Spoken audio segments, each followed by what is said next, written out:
दोस्तों, welcome to my channel easy learn math and science. हमारे channel पर एक बार फिर से आप लोगों का स्वागत है।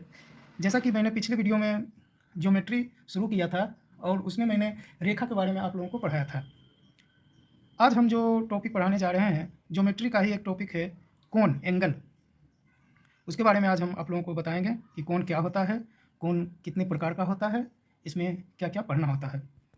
अगर आप लोग मेरा पहला वीडियो नहीं देखे हैं तो प्लीज़ डिस्क्रिप्शन में मेरा लिंक डाला हुआ है, वहाँ पर जाकर आप लोग अपना पहला वीडियो मेरा देख सकते हैं और जिससे आपका ज्योमेट्री जो है पूरा बेसिक से आपका क्लियर हो जाएगा। और ये वैसे बच्चों के लिए है जिसको ज्योमेट्री का बिल्कुल नॉलेज नहीं है और वो अपना ज्योमेट्री जीरो से शुरू कर रहा है, तो उसको काफ़ी हेल्पफुल ये मेरा वीडियो होगा। तो आइए शुरू करते हैं बगैर समय गवाए हुए। कोण के बारे में जानते हैं, कोण क्या होता है। कोण किसी बिंदु पर जब दो लाइन मिलता है तो कोण का निर्माण होता है। इसे हम थीटा से सूचित करते हैं। देखिए, ये मान लेते हैं कि ये एक मेरा पॉइंट है और ये एक लाइन है। इस पर एक ये दूसरा लाइन आकर मिल रहा है इसी पॉइंट से, तो इसके बीच में जो ये, इसी को हम एंगल बोलते हैं। इसे हम थीटा से सूचित करते हैं। अगर हम इसको ओ बोल दें, इसको ए बोल दें, इसको बी बोल दें, तो एंगल ए ओ बी बराबर थीटा होगा, जिसे हम डिग्री में नापते हैं। कोण का माप जो होता है वो डिग्री होता है। तो यहाँ हम जान लिए कि एंगल ए ओ बी बराबर क्या हो गया, थीटा हो गया। और एक चीज़ इसमें ध्यान दीजिएगा कि जब हम इसको लिखते हैं जैसे एंगल ए ओ बी, तो जो एंगल है उसको हमेशा हम बीच में लिखते हैं। अगर हम लिख दें suppose that angle O A B, तो चूंकि एंगल ओ ए बी लिखने का मतलब यहाँ पर ये गलत है। क्यों गलत है? क्योंकि एंगल ए कोई बन ही नहीं रहा है यहाँ पर। ठीक है, तो एंगल ए ओ बी बराबर क्या हो गया हमारा, थीटा हो गया। आइए अब हम देखते हैं कोण के प्रकार, टाइप्स ऑफ एंगल। कोण के प्रकार, टाइप्स ऑफ एंगल। सबसे पहले मेरा है न्यून कोण, जिसे हम इंग्लिश में एक्यूट एंगल बोलते हैं। एक्यूट एंगल क्या होता है? एक्यूट एंगल वैसा एंगल जो 0 डिग्री से बड़ा और 90 डिग्री से छोटा हो, उसे हम न्यून कोण कहते हैं। वैसा एंगल जो 0 डिग्री से बड़ा और 90 डिग्री से छोटा हो, उसे हम न्यून कोण या एक्यूट एंगल कहते हैं। देखिए जरा इसको, ये एक एंगल है ए, ये बी, ये मान लेते हैं ये 60 डिग्री का एंगल है। तो एंगल बी ओ ए बराबर 60 डिग्री, ये एक न्यून कोण कहलाएगा।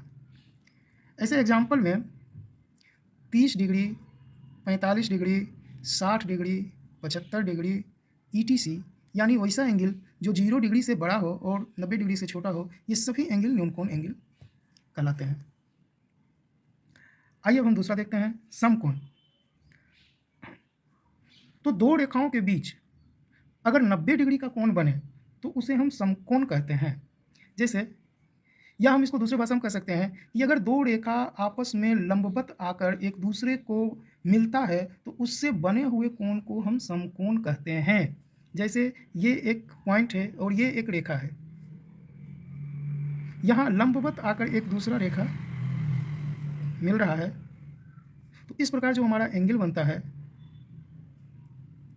इसी को हम समकोण कहते हैं। अर्थात इसको हम कह सकते हैं angle B O A equal to 90 degree समकोण।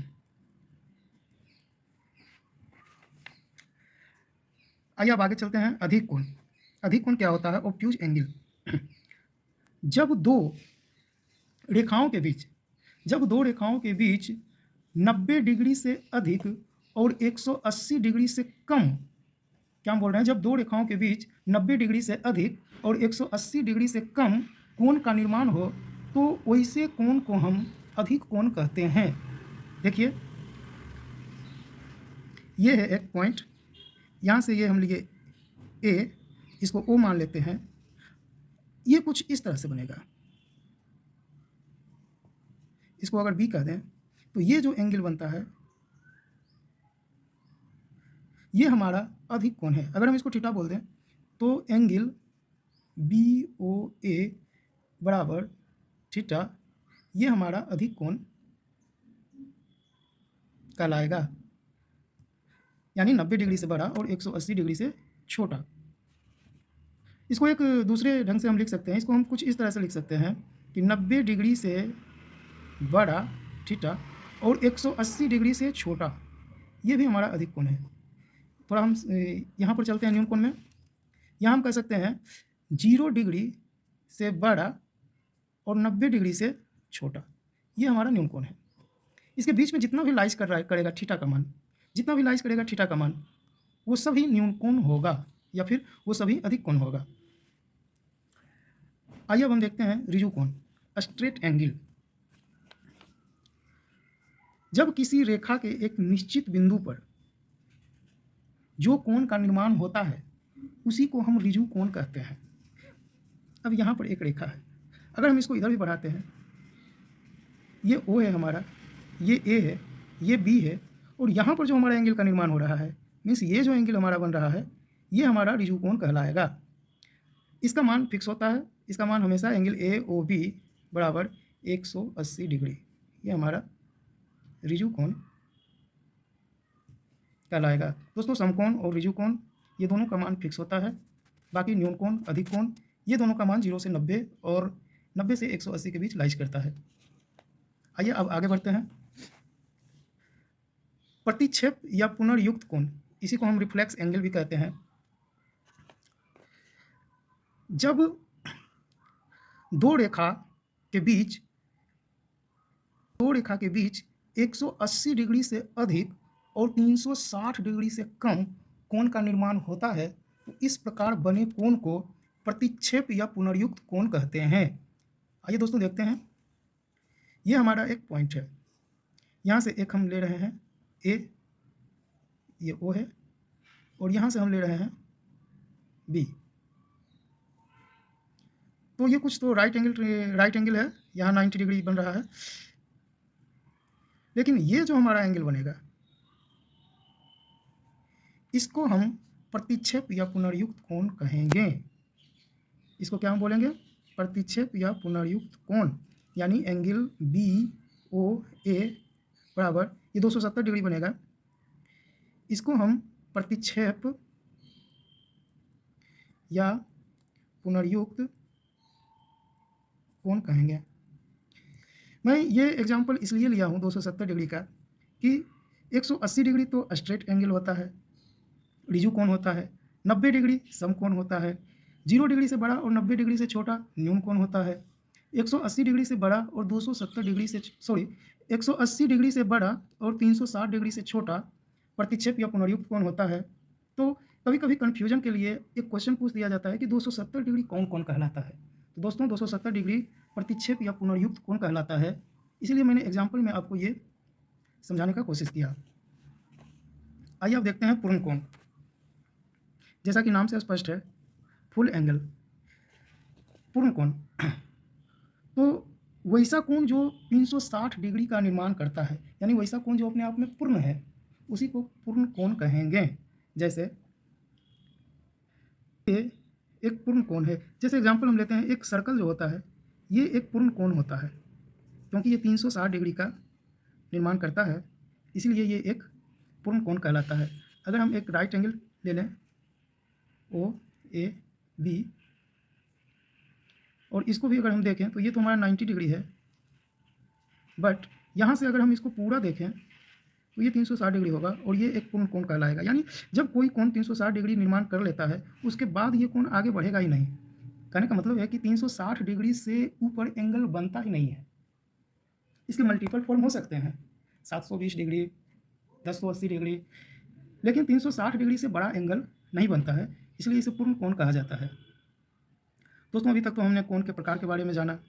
अब देखते हैं कि ये कोण जो अभी तक सेपरेट था, अलग अलग था, अब अगर इस कोण को आपस में मिलाते हैं तब क्या होगा, तो उसी में हम देखते हैं कोणों के प्रकार। अभी तक तो हम कोण के प्रकार देख रहे थे कि इतने टाइप के कोण होते हैं, लेकिन अब हम कोणों के प्रकार देखेंगे, यानी कि जब दो कोण को आपस में मिलाएंगे तब क्या होगा।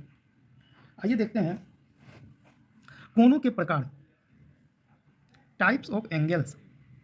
तो सबसे पहला जो मेरा आता है वो कोटिपूरक कोण, कॉम्प्लीमेंट्री एंगल। आइए हम देखते हैं कोणों के प्रकार। कोटिपूरक कोण, इसी को हम कॉम्प्लीमेंट्री एंगल कहते हैं। इसके बारे में जानते हैं कि जब दो कोणों का योगफल 90 डिग्री होता है तो उसे हम कोटिपूरक कोण कहते हैं। जब दो कोणों का योगफल 90 डिग्री हो तो उसे हम कोटिपूरक कोण कहते हैं। जैसे हम एक एग्जांपल लेते हैं, ये हमारा एक पॉइंट है, यहाँ से हम इधर चले, ये O है, ये A है, और फिर इधर चले, ये B है। दोस्तों ये एक समकोण बन रहा है। अब इसको क्या करते हैं, हम एक और लाइन यहाँ से खींच देते हैं और इसको हम C बोल देते हैं। दोस्तों इस प्रकार जो हमारा एंगल बनता है, angle BOC plus angle AOC, वो 90 डिग्री होगा। तो हम कह सकते हैं कि एंगल BOC और एंगल AOC का जो युग्म है वो एक कोटिपूरक कोण कहलाएगा। हम इसको अलग अलग भी देख सकते हैं। जैसे ये एक मेरा 30 डिग्री है, मान लेते हैं ये 30 डिग्री है। ये एक दूसरा मेरा एंगल है, ये 60 डिग्री है। ठीक है, ये इसको कुछ बोल दीजिए, ये A हो गया, ये B हो गया और ये C हो गया। इस प्रकार ये D हो गया, ये E हो गया और ये F हो गया। मानने का कुछ भी आप मान सकते हैं। तो हम जब इस दोनों को जोड़ेंगे अर्थात angle ABC plus angle DEF, तो हमें मिलेगा 90 डिग्री, जो कि क्या है, कोटिपूरक कोण का एक एग्जाम्पल है। ठीक है, अब हम अगला है वो है समपूरक कोण, सप्लीमेंट्री एंगल्स। दोस्तों जब दो कोणों का योगफल 180 डिग्री के बराबर होता है तो उसे हम समपूरक कोण कहते हैं। जैसे ये एक पॉइंट है, यहाँ से हम इधर चलते हैं, ये हमारा O है, ये A है, और इसको इधर हम खींचते हैं, ये हमारा B है। जैसा अभी हम बताए थे रिजु कोण में, स्ट्रेट एंगल में, इस पर हम क्या करते हैं, एक लाइन। दोस्तों ये एक मेरा पॉइंट है, इधर हम चलते हैं, ये A है, इधर B है, और इस पॉइंट को हम एक और रेखा से मिलाते हैं तो angle AOC plus angle BOC बराबर 180 डिग्री। यही तो समपूरक कोण है, समपूरक कोण। ये अलग अलग भी हो सकता है, दो समकोण का योगफल भी समपूरक हो जाएगा। एक अधीन कोण, एक न्यून कोण, ये दोनों को जोड़ने पर अगर 180 डिग्री आता है तो वो भी समपूरक कोण कहलाएगा। यानी कि किसी भी प्रकार के एंगल को जोड़ने पर अगर 180 डिग्री हमें मिल रहा है तो वो एंगल का युग्म समपूरक कोण कहलाएगा। आगे देखते हैं, रेखीय युग्म कोण, लीनियर पेयर एंगल्स।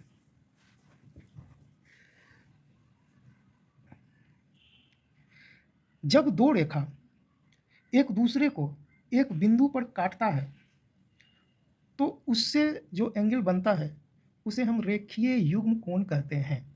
जरा देखिए ये कैसे बनता है। ये एक रेखा है, ठीक है, ये A है और ये हमारा B है, ये एक निश्चित बिंदु है, ठीक, और इस पर एक ये काट रहा है, इसको हम O मान लेते हैं और इसको C कह देते हैं। इस प्रकार जो एंगल का निर्माण होता है, एंगल ये अभी जो हम बताए ना समपूरक कोण, जस्ट लाइक वही है, और एंगल ये, यही रेखीय युग्म कोण कहलाएगा। ये दोनों का भी योगफल हमेशा 180 डिग्री के बराबर होगा। Angle AOC plus angle BOC बराबर 180 डिग्री। ये बहुत मोस्ट इम्पोर्टेंट है, इसको ध्यान रखिएगा।